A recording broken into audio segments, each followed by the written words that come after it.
Welcome back. This is Soaper Woman for Trace Evidence Soaps, and today I am going to show you just how fast you can make soap. Everybody thinks it's such an involved process, and actually it's really quite simple. One of those things that anybody can do. Except, of course, it helps if my scale was working. This is like the second time I've done a video where the scale hasn't worked. I guess it's time for me to buy a more expensive scale. There we go. That's important, having a working scale. Okay, I have my water pre-measured here. We're making a gardener's mint soap, but actually I don't know if it's so much mint as it is, in my case, parsley I'm using. Okay, we need 4.2 ounces of lye. Pouring my lye into my water. 4.2. Gotta be nice and slow so you don't over pour.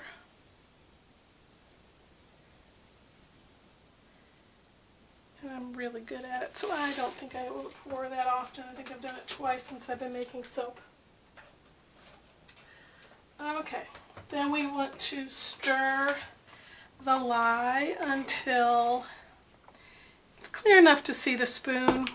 We want to keep the lye pretty hot. I use the room temp method, which means that I depend on my lye being hot so I can melt my solid oils. If you hear that noise, that is me putting a fan on so that the fumes from the lye do not get into my lungs, which I really don't want.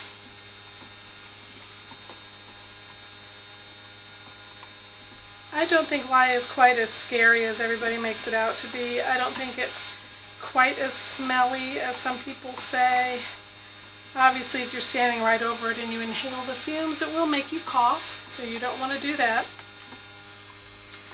But other than that, I don't think it's too scary a thing. Just make sure you have vinegar somewhere around you where you're working, and if you do get some lye on you, just pour vinegar on it and that neutralizes it very quickly. Okay, I think we are good here. Now I'm going to take my solid oils. I seem to have an abundance of spoons at the moment. And I am going to pour my hot lye into my solid oils. It does one of two things. It melts your solid oil so you don't have to use a microwave or a double boiler. And it cools down the lye so it becomes room temperature or close to it. It's not exactly room temperature, but close enough that it won't damage anything.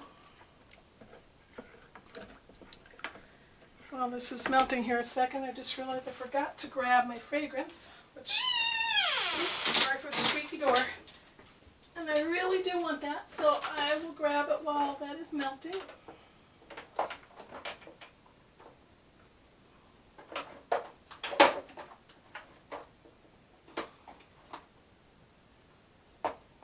If I can find it, which I'm having problems finding it at the moment. Yeah, this will work. Okay. Sorry about that. I thought I was all prepared, and I forgot all about my fragrance. This recipe originally calls for peppermint, and that is what will be on the recipe in the comment box below this video. But I've made it once with peppermint, which I loved, and I'm doing it this same again, and I kind of want something different. So I decided to put grapefruit in it instead, because that's another scent I really love.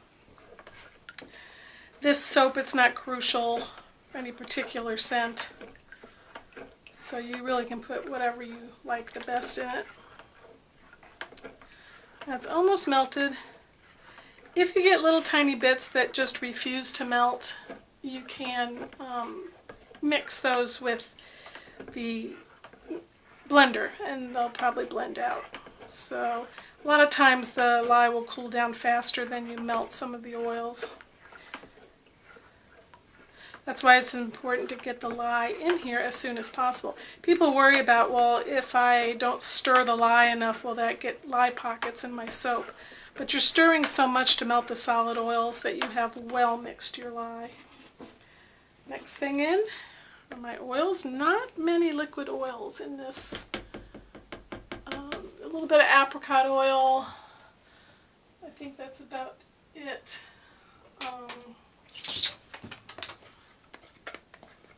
Yeah, that's the only liquid oil is the apricot oil. So there's not much to worry about there. Just took that away and I didn't want to. Okay. So now we're going to mix this up with our blender. You see, this isn't a real big recipe.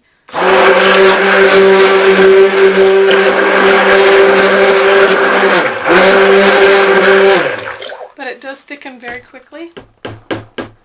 So you don't want to play with it too much. I'm going to put some of this batter in a smaller mixing container. And I am going to put green mica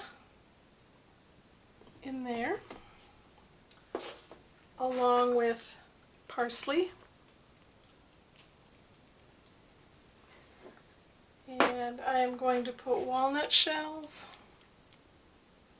and a little titanium white, about a teaspoon of that in there.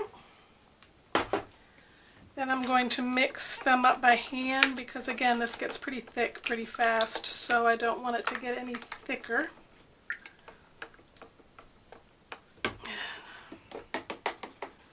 A lot of people mix their micas in oil first, in a carrier oil first, before they put it in their batter because they're worried about getting lumps. Or I never really had too much problems with that, so it's really just your personal choice, but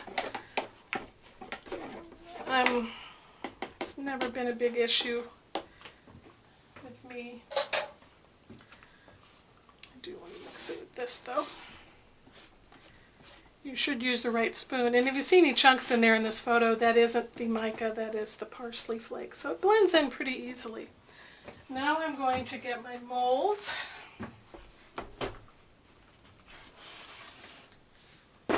I have these really cool molds. They are Hindu Buddhas. Now in one of these little Buddhas, I'm going to put the green just where the figure is, not the whole soap. These little pour and spouted pitchers are perfect for something like this, when you want to get a little more exact. And I'm going to put, there's a little elephant, so like a jade elephant, and I'm going to fill that with the green.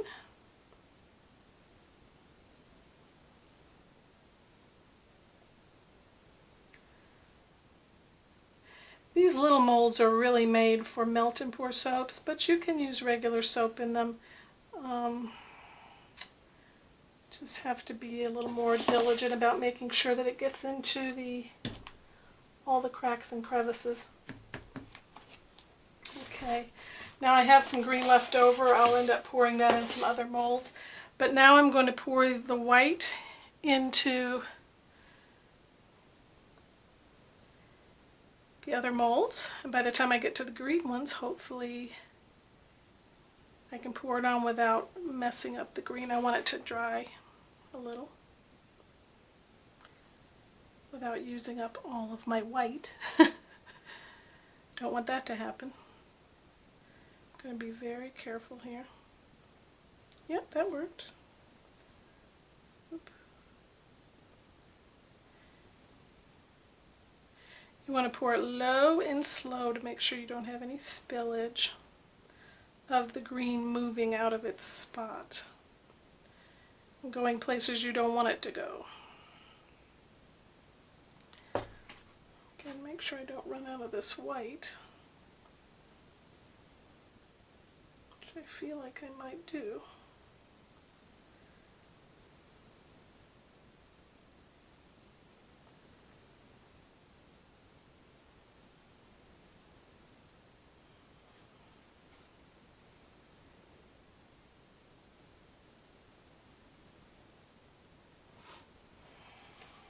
That was pretty awesome.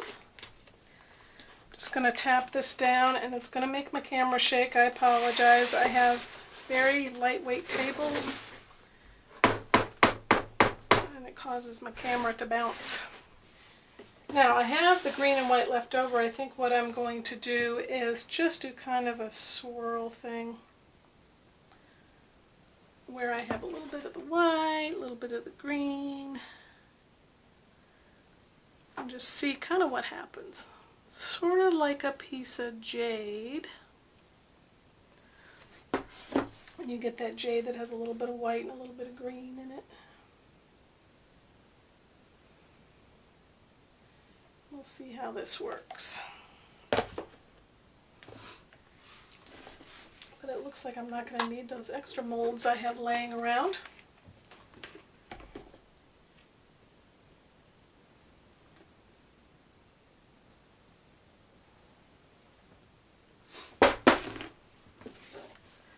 Maybe I will.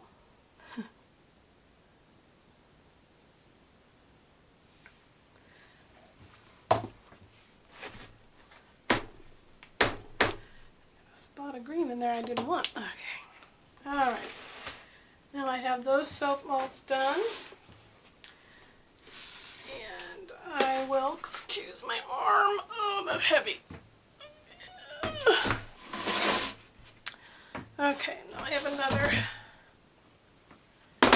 mold here. I think I'm just going to have enough to fill one of these. I don't waste my soaps. I'm not one of those people that does such a great job at cleaning out their containers. But I make sure I get every last drop.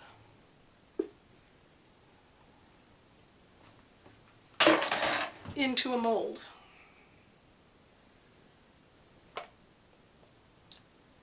I think I'm only going to have enough left for one. Oh, you're not even seeing this, are you? I'm sorry. There we go. I have enough for one mold. Always have molds laying around just in case you have leftover batter, so that you can get at least one more soap mold out of that. Okay, that's how fast. I just did a recipe for you. It was my Gardener's Fresh Mint, only I didn't use mint. And I used parsley instead. It's got a mild pumice feel to it with the walnut shells in it. And now I'm just going to spray it with rubbing alcohol and then cover it up, and we'll see. Stay tuned for the unmolding of the soaps. Until next time, remember, soaping is fun.